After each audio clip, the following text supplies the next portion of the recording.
सिवान शहर के वैश्य समाज के द्वारा एक निजी होटल में बैठक का आयोजन किया गया।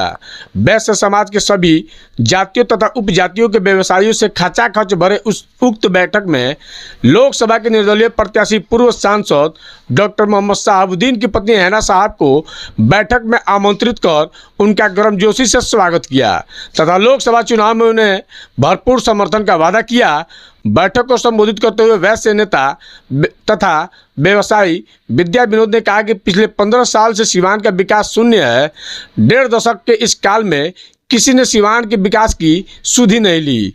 विकास पुरुष पूर्व सांसद मोहम्मद शहाबुद्दीन की धर्मपत्नी निर्दलीय प्रत्याशी हैना साहब से वैश्य समाज ये आशा करता है कि चुनाव जीतने के बाद उनके द्वारा सिवान के रूप के विकास को गति मिलेगी तथा वैश्य समाज के हितों की रक्षा होगी।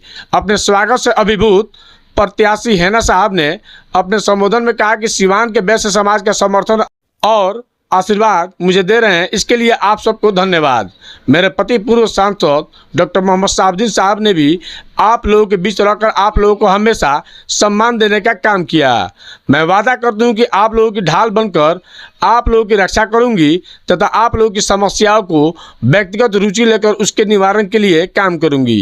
बैठक को संबोधित करने वालों में सुरेंद्र गुप्ता, राजा सोनी, सुभाष सोनी, बबलू चौरसिया, मुन्ना प्रधान, अभय कुमार टुन्ना, पंकज सोनी, अभिषेक मदेशिया, गुड्डू जायसवाल, राम बाबू सोनी, लक्ष्मी नारायण, धर्म जैन, उमाशंकर शाह, संजय जायसवाल सहित कई लोग शामिल थे।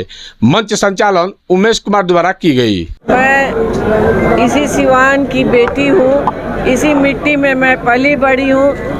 सभी हमारे भाई अभिभावक हैं और जो छोटे हैं वो मेरे भाई भतीजा हैं। इसलिए सभी लोगों ने मुझे ये सेवा का मौका दे रहे हैं, मुझे आगे बढ़कर सम्मान दिए। मैं सदा इस सम्मान की ऋणी रहूंगी। आज मैडम व्यवसायी यहाँ पे पहुँचे हुए हैं और आपने सुरक्षा की भी बात कही है, क्या कुछ सुरक्षा देंगे एमपी बन जा रही है तो?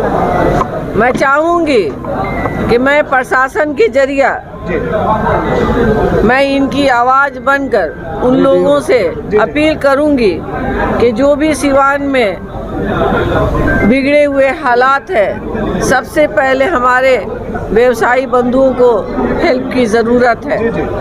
आपने कहा कि रंगदारी के खिलाफ मैं ढाल की तरह खड़ा रहूंगी। बिल्कुल। इसको लेके व्यवसायी को क्या आश्वासन देंगी?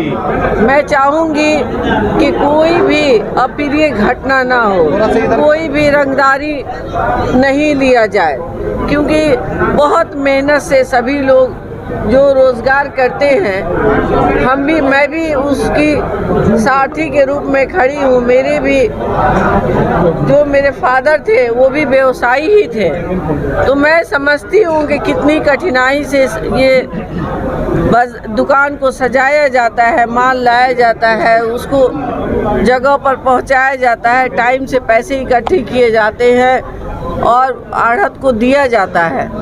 तो मैं चाहती हूँ कि मैं सिवान के लिए समर्पित हूँ, तो मैं सभी के लिए समर्पित हूँ, जिसमें सबसे पहला कड़ी आता है हमारे भाई बंधु व्यवसायी संघ का।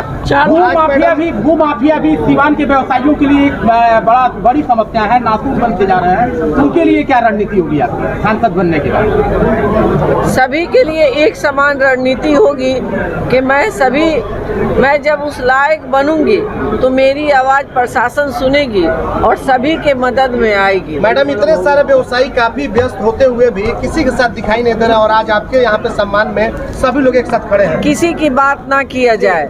मैं इनकी बहन हूँ, मैं इनकी बेटी हूँ और जो छोटे बच्चे हैं मैं उनकी बुआ हूँ। कितना विश्वास है मैडम कि रिजल्ट जो है कि 4 जून को एक ऐतिहासिक होगा आपके पक्ष में? ऊपर वाले पे भरोसा है, सभी के आशीर्वाद और दुआ के साथ मैं चल रही हूँ। मुझे उम्मीद है कि इस बार मुझे इंसाफ मिलेगा। क्या अपील करेंगे सिवान लोकसभा क्षेत्र की जनता से?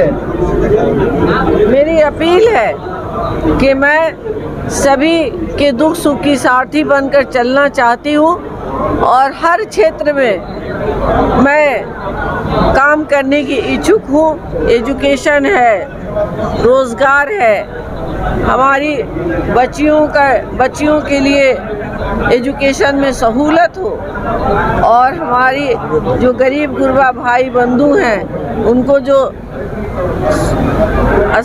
हॉस्पिटल से जो व्यवस्थाएं नहीं मिलती हैं वो सही से मिले सही टाइम पर।